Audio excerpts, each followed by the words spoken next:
क्या आपने कभी सोचा है कि साल 01010001 से पहले की दुनिया कैसी थी, जब ना तो कोई कैलेंडर था ना ही कोई घड़ी थी। तब लोग समय को कैसे मापते थे, उन्हें कैसे पता चलता था कि कब कौन सी फसल बोनी है और कब कौन सी फसल काटनी है। इंसानों के इतिहास में एक वक्त ऐसा भी था जब इस धरती पर कोई तारीख नहीं थी, ना साल था ना महीना। फिर भी कुछ लोग जानते थे कि कौन सा दिन शुभ है और कौन सा दिन सबसे भयानक। और क्या आपने कभी सोचा है कि कैलेंडर में एक साल 365 दिनों का ही क्यों होता है और साल में 12 महीने ही क्यों होते हैं? इस सवाल का जवाब इतना आसान नहीं, क्योंकि इस सवाल का जवाब विज्ञान और प्राचीन सभ्यताओं की जड़ों में छुपा है। इस वीडियो में हम समय में पीछे चलेंगे, बहुत पीछे, वहाँ जहाँ ना कोई कैलेंडर था न कोई तारीख, जहाँ समय को देखा नहीं जाता था बल्कि महसूस किया जाता था। क्योंकि ये सिर्फ समय की कहानी नहीं है, ये इंसान की सोच, उसकी कल्पना और उसके अस्तित्व की कहानी है। और एक चेतावनी, इस वीडियो में आप जो कुछ भी जानने वाले हैं वो शायद आपकी आज की समय की सोच को पूरी तरह से बदल दे। नमस्कार दोस्तों, मैं हूं श्याम तोमर, स्वागत करता हूं आपका इस वीडियो में। एक सवाल जो इतिहासकारों से लेकर वैज्ञानिकों तक किसी के पास उसका पूरा जवाब नहीं है। सवाल ये नहीं है कि इंसान ने घड़ी कब बनाई, सवाल ये है कि जब घड़ी नहीं थी तो तब समय चलता कैसे था। कल्पना कीजिए, आपकी आंख एक ऐसी दुनिया में खुलती हैं जहां कोई तारीख नहीं होती, कोई सोमवार नहीं, कोई नया साल नहीं और ना ही घड़ियां या कैलेंडर। आपको नहीं पता आज कौन सा दिन है या यहाँ तक कि साल कौन सा है। तो आपके लिए वो दुनिया कैसी होगी? आप अपनी यात्रा या कोई मीटिंग कैसे प्लान करोगे? आप अपना जन्मदिन कब मनाओगे? आप नए साल का जश्न कब मनाओगे?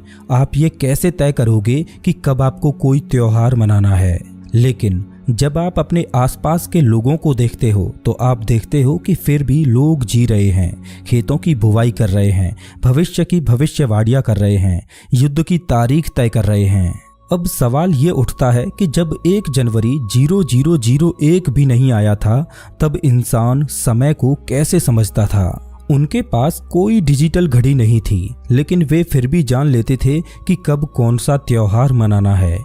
कैसे? क्या उन्होंने सितारों से बात की थी या कोई और रहस्यमय तरीका था जिससे वे वक्त को पकड़ पाते थे? कुछ लोगों का मानना है कि हमारे पूर्वजों के पास कोई छुपा हुआ ज्ञान था जिसे वक्त के साथ खो दिया गया। क्या हम उस ज्ञान को वापस खोज पाएंगे? क्या कभी आपने ये महसूस किया है कि घड़ी की टिक टिक असल में आपकी रूह पर एक कैद है? हम सोचते हैं कि हम समय को मापते हैं, लेकिन क्या सच ये नहीं कि समय हमें मापता है? हम मानते हैं कि समय की शुरुआत 1 जनवरी 0001 से हुई थी, लेकिन वो सिर्फ वो पल था जब इंसानों ने उसे बांधने की कोशिश की थी। असल में समय उससे बहुत पहले श्वास ले चुका था, पर उसकी भाषा कोई नहीं जानता था। हजारों साल पहले जब इंसान आसमान की ओर देखते तो उन्हें कुछ बदलाव महसूस होते, जैसे रात में चांद का दिन प्रतिदिन छोटा या बड़ा होना, दिन में सूरज का एक दिशा से निकलकर दूसरी दिशा में अस्त होना, रात में तारों की स्थिति का बदलना। आसमान में होने वाले ये बदलाव कुछ और नहीं बल्कि समय की अनुभूति थे। ऐसा पहली बार था जब उन लोगों ने समय को पहचानने और उसे जानने की कोशिश की थी, लेकिन सवाल ये था कि वो इस वक्त को कैसे बांधें। अब उसे चाहिए था कोई ऐसा तरीका जिससे वो इस वक्त को छू सके, उसे स्थिर कर सके और उसके अनुसार चल सके। और यहीं से शुरुआत हुई इंसान के पहले टाइम मशीन की, जिसे आज हम घड़ी बोलते हैं। वो कोई धातु की घड़ी नहीं थी, ना ही कोई कंपास, वो थे महज पत्थर। आप सोच रहे होंगे कि पत्थर वो कैसे समय को माप सकते हैं, लेकिन इसका जवाब और भी अजीब है। प्राचीन सभ्यताओं ने ऐसे विशाल पत्थरों को खड़ा किया जिन्हें किसी दिशा में नहीं बल्कि सूरज की परछाई के हिसाब से लगाया गया था। हर दिन सूरज अलग कोण से निकलता था और जैसे जैसे दिन बीतते तो पत्थरों की परछाई भी बदलती जाती। लेकिन साल के एक खास दिन वो परछाई ठीक उसी बिंदु पर गिरती थी जिस पर हजारों किलो के वो पत्थर रखे गए थे। आप इसे क्या कहोगे, एक संयोग या किसी रहस्य की कुंजी? ब्रिटेन का स्टोनहेंज दुनिया का सबसे प्रसिद्ध प्राचीन कैलेंडर है जिसके द्वारा उन्होंने समय को मापने की कोशिश की थी। ब्रिटेन की एक खुली जमीन पर खड़े हैं विशाल पत्थर जो एक गोल घेरा बनाए हुए हैं, और वो पत्थर बस यूं ही नहीं रखे गए बल्कि उन्हें बहुत सोच समझ कर रखा गया था। हर साल 21 जून को सूरज ठीक उन्हीं पत्थरों के बीच से निकलता है और 21 दिसंबर को वहीं डूबता है। ये था उनका तरीका मौसम और समय को मापने का। कोई घड़ी नहीं, कोई कैलेंडर नहीं, बस सूरज और पत्थर। साल 2022 की एक स्टडी के मुताबिक स्टोनहेंज में लगे बड़े पत्थर शायद साल के 365 दिनों को दर्शाते हैं, बिल्कुल एकदम हमारे आज के कैलेंडर की तरह। इसमें हर एक पत्थर एक दिन या सप्ताह को दर्शाता है। शायद यही पत्थर उनके लिए समय बताने वाले पहरेदार थे। तो अगली बार जब आप स्टोनहेंज की तस्वीरें देखें तो उसे सिर्फ पत्थरों का ढांचा मत समझिए। ये एक प्राचीन वैज्ञानिक चमत्कार था, एक अद्भुत कैलेंडर जो समय को पत्थरों में कैद करता था। लेकिन क्या आप जानते हैं कि भारत में भी ऐसे कई स्थान हैं जहां सूर्य के साथ जुड़ा हुआ गणित हजारों साल पहले इस्तेमाल किया गया था। भारत में मंदिर केवल पूजा के स्थान नहीं थे बल्कि वे समय के केंद्र थे।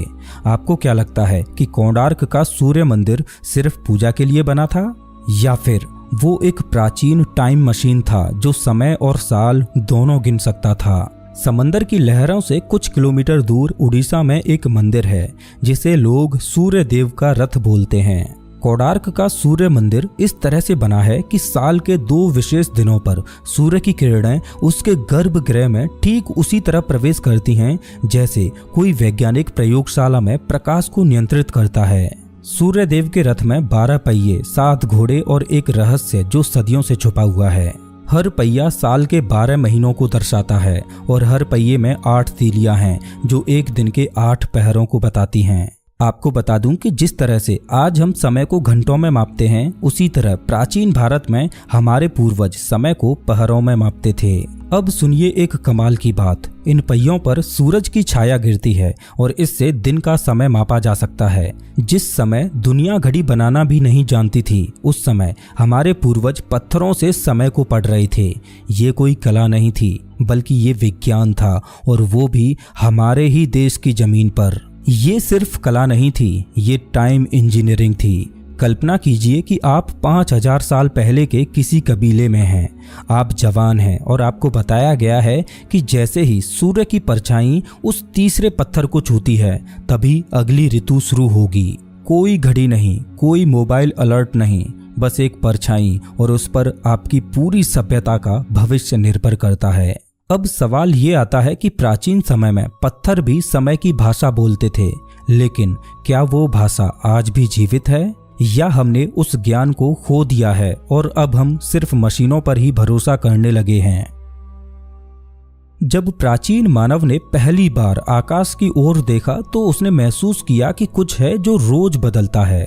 हर रात चांद एक नया रूप धारण करता, एक पतली रेखा से लेकर एक चमकते गोले तक, और फिर धीरे धीरे मिट जाता।